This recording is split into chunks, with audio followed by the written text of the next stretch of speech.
하나님의 말씀은 사도행전 1장 1절로 시작을 합니다. 우리가 성경을 읽을 때 첫 번째는 성경의 본문이 제대로 번역되는가, 그리고 그 본문에 가지고 있는 문학적인 장르는 어떤 건가, 그리고 성경의 이제 구절들과 문단에서 무슨 내용을 말하는가, 책 전체의 내용은 무엇이고, 더 나아가서 이제 구약은 어떻고 신약은 어떻고, 이렇게 해서 우리가 이 성경을 이해하는, 텍스트를 중심으로 이해하는 건데요. 그다음에 두 번째, 우리가 스스로 이제 돌아봐야 될 것은, 나는 어떤 의도에서, 그리고 어떤 전제에서, 그리고 어떤 신학적 관점에서 성경을 읽고 있는가, 스스로 여러분이 돌아보고, 또 다른 사람이 해석한 것도 그렇게 여러분이 분석해 보는 것이 필요합니다. 그다음 세 번째는, 내가 해석하고 내가 이제 믿고 선포하고 가르치고 전달한 것이 이제 상대방에게 어떻게 그것이 이제 전달이 되고 효과를 주는가, 그거를 이제 피드백해 보는, 이것이 필요합니다. 그래서 오늘날 늦은 비 성령의 시대, 성경을 해석함에 있어서 이 세 가지를 꼭 여러분이 훈련을 하셔야만 성경의 말씀대로 여러분이 살 뿐만 아니라 사람들에게 잘 가르칠 수 있는 그런 사람이 되는 겁니다. 사도행전 같은 경우는 우리가 늦은 비 성령의 시대 속에서 이제 새롭게 이것을 적용해야 될 때가 왔습니다. 야고보서 5장 7절부터 8절에 보면, 그러므로 형제들아, 주께서 강림하시기까지 길이 참으라. 보라, 농부가 땅에서 나는 귀한 열매를 바라고 길이 참아 이른 비와 늦은 비를 기다리나니, 너희도 길이 참고 마음을 굳건하게 하라. 주의 강림이 가까우니라. 야고보서가 아주 짧은 이런 말을 했지만 여기에 이른 비와 늦은 비 이야기를 하는 겁니다. 그러니까 예수님이 오시고 나서 사도 요한이 죽고, 그리고 마지막 기독교가 313년 공인될 때까지 그 기간을 이른비 성령의 시대라고 할 수가 있어요. 이른비 성령의 시대는 무엇보다도 예수님의 제자들이 성령을 받아서 초대교회를 세우고, 또한 신약 성경을 완성하고 로마 제국을 복음화시킨 시대입니다. 이 이른비 성령의 시대가 이루어지고 나서 이제 국가 기독교 시대가 지난 한 1700여 년 동안 이루어졌습니다. 그래서 1900년대까지 이제 국가 기독교 시대라고 할 수 있고, 이제 1900년부터 지금은 늦은 비 성령의 시대에 들어와 있습니다. 늦은 비 성령의 시대는 성경에 있는 말씀대로 세계의 선교를 완성해야 되고, 그리고 성경을 성취해야 되고, 그리고 성경에 예언한 모든 예언이 성취되는데, 특별히 사단과 싸워 이긴 14만 4천의 무리가 나라와 족속과 백성과 방언에서 이루어지게 되는 거고, 마지막 이스라엘이 돌아오게 되는 거고, 그 다음에 이제 적그리스도와 거짓 선자의 7년 환란 시대를 이기고 성도들이 휴거하는 것. 그러면 이제 주님이 공중 재림하시고 마지막 지상 재림하심으로 늦은 비 성령의 시대는 끝나게 됩니다. 우리가 성경에 있는 말씀을 그대로 읽는다, 이것은 엄밀히 말하면 언어적으로 또 역사적으로 읽는 걸 말해요. 첫 번째 관점, 텍스트 중심이, 그 쓰여진 역사적 배경과 그 의도는 뭐냐. 그러나 우리가 은연중에 그걸 읽으면서 두 번째, 내가 성경을 읽는 목적과 내가 가지고 신학적 전제가 영향을 미쳐서 그것이 이제 해석되어 나오는 거거든요. 그걸 우리가 믿는 거예요. 뭐 하려고 하느냐. 세 번째가, 이 말씀을 전함으로 수많은 사람들로 하여금 이 성경 말씀을 제대로 이해하고, 또 본인이 이것을 올바른 신학을 정립하고 그렇게 살게 하기 위해서 그런 거 아니겠습니까? 그렇기 때문에 오늘 이 시대에 우리가 사도행전을 읽을 때는 늦은 빛 성령의 시대라는 관점에서 이것을 재해석을 해야 되는 겁니다. 데오빌레여, 내가 먼저 쓴 거에는 무릇 예수께서 행하시며 같이 가르치시기를 시작하신부터, 그러면 먼저 쓴 글이 무슨 글이냐? 그것이 바로 누가복음입니다. 그러니까 누가복음과 사도행전은 전편과 후편으로 서로 붙어있는 책입니다. 그런데 이 신약성경의 정경을 완성하는 사람들이 누가복음은 예수님의 공생애를 쓴 거기 때문에 마태, 마가, 누가, 요한복음, 그래서 사복음서 구조 안에 집어넣어 버렸습니다. 그리고 따로 이제 이 사도행전은 사도들의 행전이라 그래서 이제 역사서로 이게 따라 구분한 거죠. 그러나 내용상은 누가복음과 사도행전은 붙어 있다는 겁니다. 그러면 사도행전은 뭐였냐? 예수님이 가시고 나서 어떻게 하면 이 복음이 예루살렘, 온유대열, 사마리아, 그 당시 땅끝이나 노마까지 복음이 전파된 걸 이야기한다면 먼저 쓴 글, 그 누가복음에는 뭐가 들어있냐? 오늘 여기 나온 것처럼 예수께서 행하시며 가르치기를 시작하신부터라고 이야기하고 있어요. 그러니까 예수님이 공생애에 대한 그런 것들을 이제 말씀하시는데 여기 보면 참 놀라운 게 있어요. 행하시며, 예수님이 행하신 것을 기록했다고 나와요. 그러니까 예수님이 뭐를 이해했냐 또는 예수님이 뭐를 믿었냐 그 이야기 안 나왔다는 거예요. 행하심부터. 그 다음엔 또 이제 제자들을 가르친 거, 그렇게 이야기를 해요. 그러니까 우리가 신앙생활 하는 데는 내가 어떤 말씀을 듣잖아요. 그걸 믿어요. 그리고 이제 그거에 따라 순종을 해요. 그거는 내 관점에서 이야기하는 거고, 객관적으로 그 사람을 이제 설명하거나 또는 그 사람의 업적을 기릴 때는 행한 것부터 쓰는 거예요. 행하면서 또 가르친 거. 이제 그렇게 이야기를 합니다. 그래서 오늘 여기 보면 행하시며 가르치기를 시작하신부터. 네. 그 다음에 이제 그가 택하신 사도들에게 성령으로 명하시고 승천하신 날까지 이를 기록하였다. 여기 보면 예수님이 사도들을 택했다는 것을 먼저 여기서 이야기하죠. 그러니까 예수님이 행하고 가르친 것은 이스라엘 민중들을 향해서 당신이 그렇게 하신 거예요. 그 중에서도 사도들은 특별히 택했다는 거예요. 그리고 성령으로 명했다. 뭐 하겠습니까? 예수님이 가르치고 행하고 가르친 것을 그들이 또 행하고 가르칠 뿐만 아니라 예수님이 부활하시고 나서 명하신 일을 증거하도록 이 사도들을 택하신 거고, 이제 성령으로 명하셨다 그렇게 말합니다. 성령이 예수님 명하신 그 모든 것들을 이제 마음에 새기고 또 그렇게 행하도록 그 말씀을 생각나게 하신, 그래서 승천하신 날까지 이를 기록했다. 여기에는 예수님이 부활하셔서 제자에게 40일 동안 나타난 것까지 적었다 이야기를 하는 겁니다. 그러니까 먼저 누가복음에서는 예수님이 죽고 부활은 거기만 이야기하지만 이 사도행전에서는 그 뒤로 예수님이 부활해서 무슨 이야기 했냐 그 내용도 있습니다.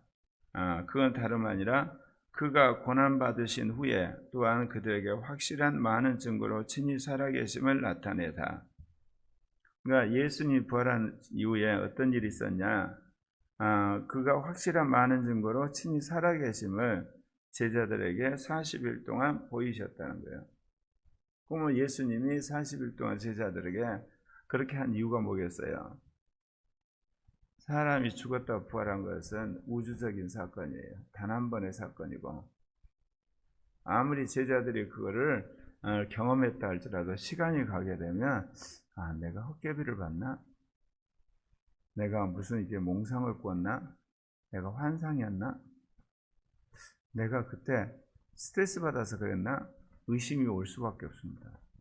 그러니까 제자들의 이런 의심을 불식시키기 위해서 친히 살아계심을 제자들에게 명확하게 인식을 시키신 거예요. 네.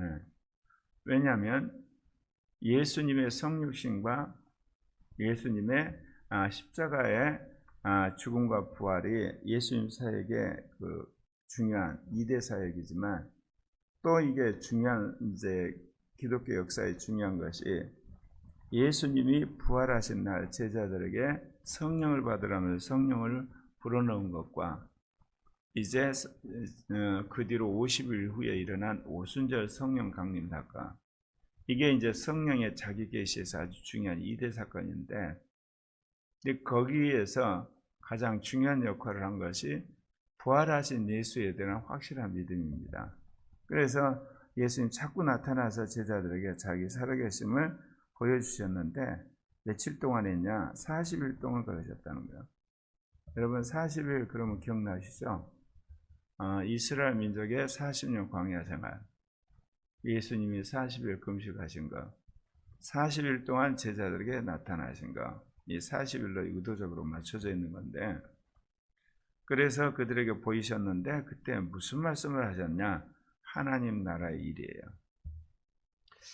500년 전 그 종교개혁자들이 성경으로 돌아가라 그러면서 예수를 믿음으로 구원받는다는 말씀을 했는데, 그분들이 놓친 게 있어요. 하나님 나라의 일을 했다고 하는 것을 빼버렸어요. 그러니까 복음이 극히 개인적인, 그리고 개인의 구원 문제와 개인의 영성 문제에 집중하면서 개신교가 이 구속사 중심으로 이제 축소돼 버린 거예요. 하나님 나라 그러면 일반 계시, 특별 계시, 영의 계시, 삼위일체 하나님의 삼위적 계시, 그 모든 것들을 가르쳐야 되고, 그런 가운데서 이 땅에 이루어질 하나님의 나라에 대해서 우리가 말하고 또 그 증인으로서 살아야 되는데, 그러지 않고 예수를 믿음으로 구원받는다고 하는 구원론에 딱 이것을 초점을 둬버리니까, 이제 교회가 열심히 복음을 전하고 전 세계 가운데 성경을 번역하고 교회를 세운 것까지는 좋은데, 세상은 내몰라에 놔둬버린 거예요. 그러니까 세상이 완전히 이제 주인이 없는 세상이니까 마귀가 완전히 그들을 가지고 말하자면 공산주의 혁명을 일으키고, 프로이드 심리학이 만들어지고, 막스가 말하는 그런 사회학이 만들어지고, 그리고 나중에 이제 거기서 우리가 말하는 진화론이 나오게 되고, 또 나중에는 동성애 인권이 나오고, 그래서 이제는 세상의 권력이 기독교를 억압해버리는, 분명히 자유민주 체제가 종교개혁 이후에 프로테스탄트 문화권에서 만들어진 세계 선교를 하고, 또한 세계 문명, 자본주의 문명을 만드는데 이 프로테스탄트가 공헌을 했는데, 그들이 이제 만들었던 이 자유민주 체제가 거꾸로 이제는 이 동성애 혁명, 그러면서 인테리들에 의해서 역으로 이용돼 가고 기독교가 이제는 비난을 받고 핍박을 받고 혐오 세력이 되고, 완전히 평등법에 의해서 포괄적 차별금지법이라든지 오늘 성적 자기 결정권이라든지 그런 이제 동성애 전체주의에 의해서 완전히 포위돼서 기독교가 질식해가는 그런 상황이 돼버린 거예요. 이른비 성령의 시대는 너무 황제 핍박 때문에 기독교가 제대로 로마 사회 속에서 복음을 전할 수 없고 오직 순교적인, 그리고 어떤 카타콤에서 주교님 사기로 종말적인 그런 복음을 증거했던 시절이 있었는데, 오늘날 다시금 그와 유사하게 이 평등법이, 포괄적 차별금지법이 기독교의 이 선교에서부터, 또는 그 기독교 진리를 증거하는데 손과 발을 막는 무서운 동성애 독재를 행하고 있던 것입니다. 그게 이제 뭐냐? 종교개혁자들이 전한 복음이 예수 그리스도를 통한 구원의 복음이라고 하는 기초적인 그 영역에 한정해버리는, 그 영역이 이제 마지막 하나님 나라에 대한 우리의 헌신이라든지 또 우리의 사역의 범위를 놓쳐버려 가지고 일반 계시 영역을 완전히 빼앗기다시피 해버렸다는 거예요. 물론 예수 믿는 대통령이나 그런 국회의원들, 검판사들, CEO들, 대학 총장들 그리고 과학자들이 나왔지만 교회가 그거를 적극적으로 한 건 아니에요. 예수를 믿는 그리스도인들이 사회 속에서 나름대로 역할을 한 것이에요. 그러니까 교회는 그것으로 소임을 다했다고 착각을 한 거예요. 교회가 일반 계시 영역에서 해야 할 일이 있어요. 교회가 물론 예수의 복음을 전하고 그리고 제자를 키우고 또 교회를 키우는 일도 해야 되지만 또 한편에서 해야 할 일이 뭐겠어요? 교회가 성령세를 주고 성령 충만하고 영적인 운동을 해야 되거든요. 이 교회가 삼위적 계시 영역 속에 모두 역할을 해야 되는데 특별 계시, 예수의 복음을 전하고 그리고 교회 세우고 그리고 열심히 신학교 세우고 그런 특별 계시 영역에만 주력하다 보니까 일반 계시 영역뿐 아니라 이런 영적 영역에 대해서는 손을 놔버린 그런 상황이 됐습니다. 그러나 이제 하나님께서 이제 깨어있는 교회들을 통해서 다시금 회복시키고 있는 중입니다. 사도와 함께 모이사 그들에게 분부하여 이르시되 예루살렘을 떠나지 말고 내게서 들은 바 아버지께서 약속하신 것을 기다리라. 이제 사도들이 모였을 때 주님이 마지막 떠나시기 전에 한 이야기가 있죠. 예루살렘을 떠나지 말라는 거예요. 자, 여기서 예수님이 부활한 예수님을 만난 제자들이 개인적으로 성령세를 받을 수도 있지 않습니까? 그런데 모여 있으라고 그래요. 모여 있으라. 이것은 성령 운동에서 가장 중요한 원리를 이야기하는 거예요. 성령 운동 또는 성령세례, 성령의 폭발력은 모여 있을 때 터지게 되어 있습니다. 안 그러면 예수님이 모이라고 할 필요가 없죠. 그 모이지 않았더라면 우리가 말한 것처럼 오순절날 마가다락방에 성령이 임하지 않았겠죠. 말하자면 몇 사람들에게 어떤 성령의 임재가 있고 끝나버렸을 수도 있어요. 그러면 왜 모이라고 했을까요? 성령의 역사는 모여야만 강력하게 임할 뿐만 아니라 그것이 곧바로 교회의 폭발적인 성장하고 연결되기 때문에 그렇습니다. 개인적으로 성령을 체험하거나 하면 개인적으로 성령 체험에서 끝나요. 자칫 잘못 그것이 성령놀이가 됩니다. 늦은비 성령의 시대가 한 120년 지나고 났는데 이제 나타나는 현상 중에 아주 악영향이 뭐냐? 성령놀이하는 사람들이 너무나 많아졌다는 거예요. 성령을 받으면 열심히 전도를 하든지 교회 봉사를 하든지 성화를 하든지 악한 영을 싸워서 수많은 영혼들을 구원해내든지 아니면 성경의 말씀에 따라서 이 세상을 개혁하든지 하나님의 나라를 위해서 헌신을 해야 되는데 성령 체험하고 그리고 성령 임장을 반복하면서 자기가 그걸 즐기고 있는 거예요. 삶의 변화도 없고 거룩해진 것도 아니고 전도하는 것도 아니고 그리고 사회 개혁하는 것도 아니고 교회 열심히 봉사하는 것도 성령 집회에 참석하는 것이 자기 할 일이 되어버리는 이런 이게 성령 놀이를 해버리는 그런 이게 비극적인 일이 지금 일어나고 있는데 그거 잘 몰라요. 그런 현상 중에 하나가 뭐냐? 열심히 유튜브 찍고 방송한다. 그것까지는 좋은데 그러면서 자신은 그대로 살고 있냐 그죠? 하나님 기뻐하는 거룩한 삶을 사느냐? 은사놀이 하고 있는 거예요. 우리 돌아보면서 각성을 해야 됩니다. 근데 여기서 그 예루살렘을 떠나지 마는데 그 성령 세례에 대해서 뭐라고 그랬냐? 아버지께서 약속하신 거라고 그래요. 여러분 창세기부터 계시록까지 성경의 그 모든 것을 여러분 자세히 읽다 보면 기원은 항상 아버지입니다. 내 아들을 통해서 성령이 우리에게 주시는 거예요. 그렇게 돼 있어요, 구조가. 성령도 아버지가 약속했는데 아들을 통해서 우리에게 오시는 겁니다. 제가 주일날 그런 이야기를 했는데요. 성경에 있는 모든 영적인 현상은요, 말씀을 믿어야 돼요. 말씀이 그리스도시잖아요. 영적 현상이 있기 전에 말씀을 통해서 영적 현상이 있어요.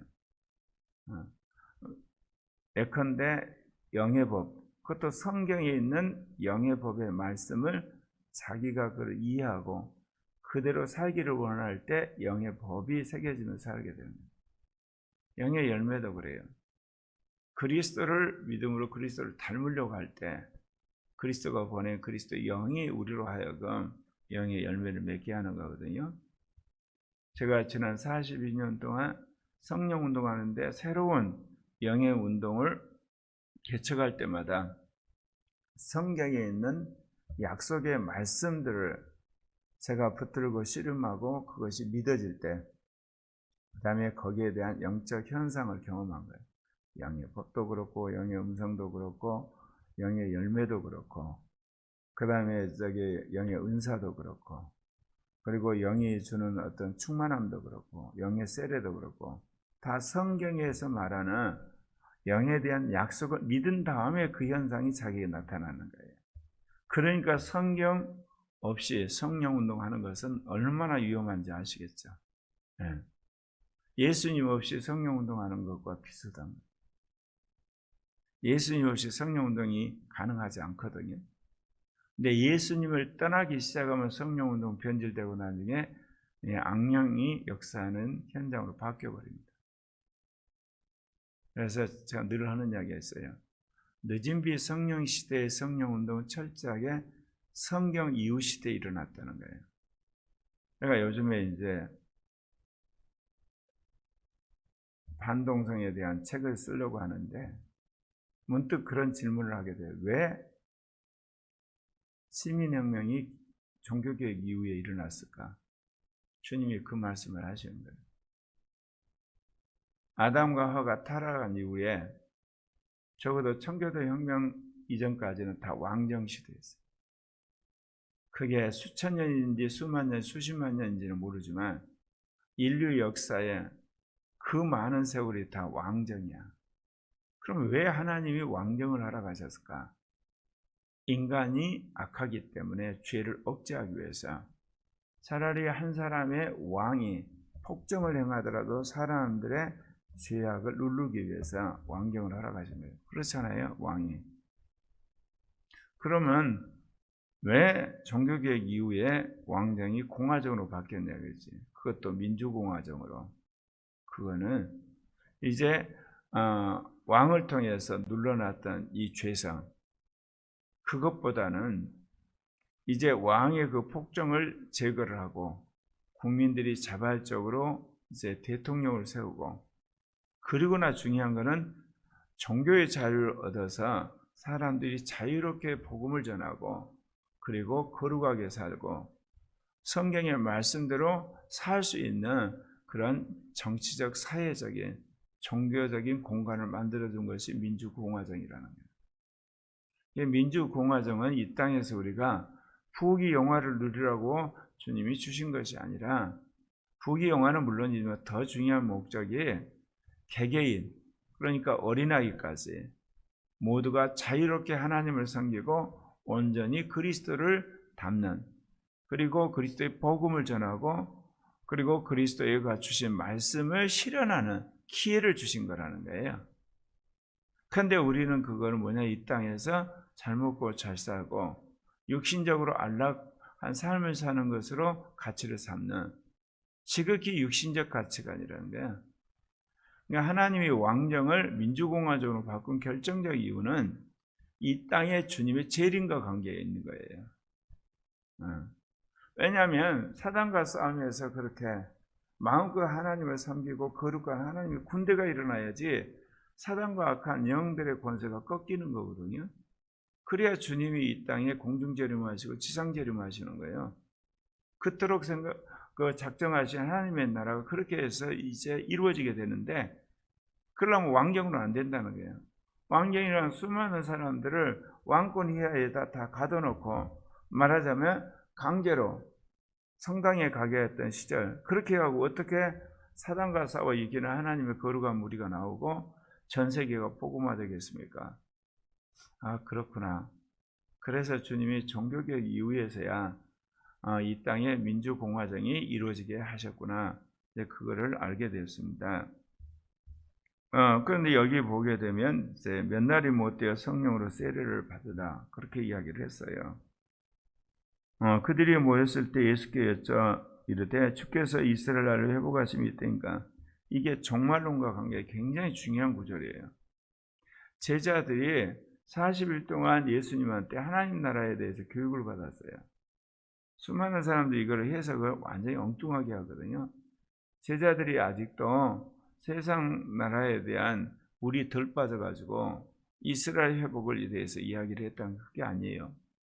하나님 나라 이야기를 쭉 듣다 보니까 그 하나님 나라 오기 전에 뭐가 있어야 되냐면 이스라엘 왕국을 회복할 때가 있어요. 이게 천년왕국이거든요. 그러니까 제자들이 그거 물어본 거예요. 그러면 일찍이 이스라엘에게 약속했다. 내가 너희를 제사장 나라로 만들고 거룩한 백성으로 만드는 이 그리스도의 왕국은 언제 회복할 겁니까? 그러니까 예수님 대답을 안 하세요. 그러면서 뭐라고 이야기하냐? 그건 너희 알 바 아니야. 그 아버지께서 자기의 권한에 두신 거야. 그 대신 너희가 이제 그 성령이 임하면 성령이 권능을 받고 예루살렘 원유대와 사마리아 땅끝까지는 내 증인이 되는 거야. 실은 이 이야기가 예수님이 하신 대답이에요. 이스라엘 왕국을 언제 회복하실랍니까? 그랬더니 그거 너희들이 성령을 받아갖고 예루살렘, 그 다음에 유대, 그 다음 사마리아, 그 다음 로마, 그 다음 유럽, 그 다음 북미, 남미, 오세아니아, 아프리카, 아시아, 그 다음 마지막 이스라엘까지 복음을 다 전해봐. 그러면 그때 이스라엘 나라를 회복시켜 줄 거야. 그 이야기입니다, 이게. 그게 이제 오늘 이 시대에 우리가 그렇게 이거를 재해석하는 겁니다. 그리고 이 말씀을 마치시고 사람이 보는 데 가운데 주님이 올려가셨는데 구름이 그를 가리어 보이지 않게 하더라. 이제 올라가실 때 제자들이 자세히 하늘 쳐다보고 있는데 두 천사가 나타나가지고 뭐라 그래? 갈릴리 사람들아 어찌하여 서서 하늘을 쳐다보느냐? 너희 가운데서 하늘로 올려오신 예수는 하늘 가신 본 그대로 오리라. 이게 공중재림인데 제자들은 이게 이 세대가 끝나기 전에 일이 이루어지라고 하는 주님의 그 종말의 심판 이야기를 들으면서 이런 종말적인 생각 속에서 전심을 다해 복음을 전한 겁니다. 이제 그렇게 종말적인 복음을 전하니까 곧 오시리라 생각한 거예요. 그래서 바울도 죽은 자들이 먼저 이제 살아나고 우리도 호련히 변화되어 주를 맞이하라 그런 이야기 했잖아요. 바울도 그렇게 생각을 했다니까요. 근데 시한부 종말론과 이 초대교회 종말론적인 그 삶을 사는 사람 차이가 있어요. 시한부 종말론은 전도를 안 해요. 설교도 않고 우리로 말하면 성화된 삶도 살지도 않고 그리고 사회 개혁도 않고 그리고 성경 말씀도 살지도 않고 과학생활이나 경제생활 안 해요. 그저 주님 오실 날짜만 생각해요. 그런데 불구하고 교주들이 재산 다 내놓으라 그래요. 그건 뭐예요? 말이 안 되는 거잖아요. 주님 재림하신다면서 왜 재산을 내놓으라 그래요? 그래서 전부 이게 이단의 교주들이 하는 짓들이에요. 아니 주님이 오신다는데 있는 재산이 무슨 필요가 있어? 그냥 놔두고 사회단체에 다 기부하고 거기 공동체 가야 되는 거 아니에요? 말하자면. 그러니까 이단들이 종말을 빙자해서 사람들의 공포감 불러내서 이제 우리 단체에 오면 이제 휴가한다고 해놓고 그래놓고 어때요? 그 모든 재산을 다 뺏는 거예요. 그러나 이른비 성령 시대 주님의 임박한 재림을 강조했던 사도들과 초대교회 성도들은 주님이 이제 곧 오시려면 주님의 명령에 따라 이루어질 일이 있어. 그건 다름 아니라 성령 받고 땅끝까지 이르러서 복음을 전해야 돼. 그래서 그렇게 살았던 거예요. 그러니 결혼할 틈이 없잖아요. 직장생활 할 틈이 없고 그리고 마을에 있을 수가 없는 거예요. 땅끝까지 이르러 정리돼야지. 그래서 노마 제국이 복음화된 겁니다. 복음화가 되고 나서 오신다는 주님이 무려 300년 동안 안 오시는 거예요. 이제 그렇게 느슨한 등에 수많은 이단이 나타나는 그쯤에 주님이 기독교를 국교화시키세요.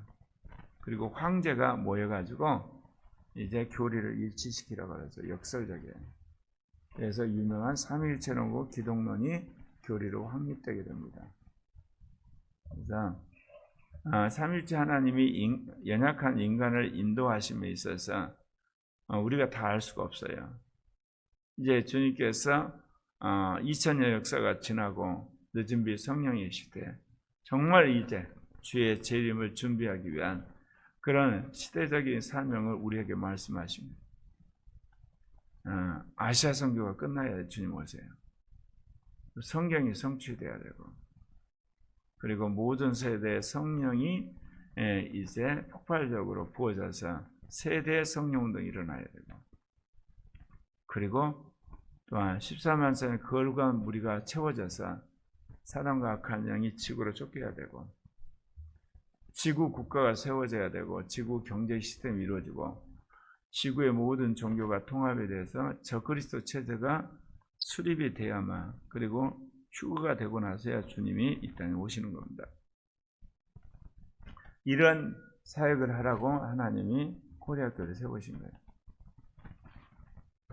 기존 교회를 개혁한다는 의미에서 제2종교개혁이고, 그런 거룩한 공동체가 출현하는 의미에서 제3의 교회고, 그래서 전 세계에 있는 모든 교회와 더불어서 이 14만 4천의 거룩한 하나님의 군대를 일으켜야 되는 종말적인 영적 전투로 우리를 부르신 겁니다. 그럼 그 일을 어디서 시작하냐? 한국에서 시작하죠. 근데 한국교회를 뭐로 깨우느냐?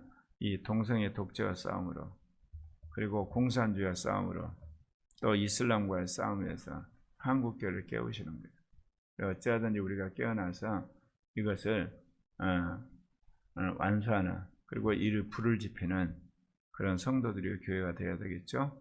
기도합시다.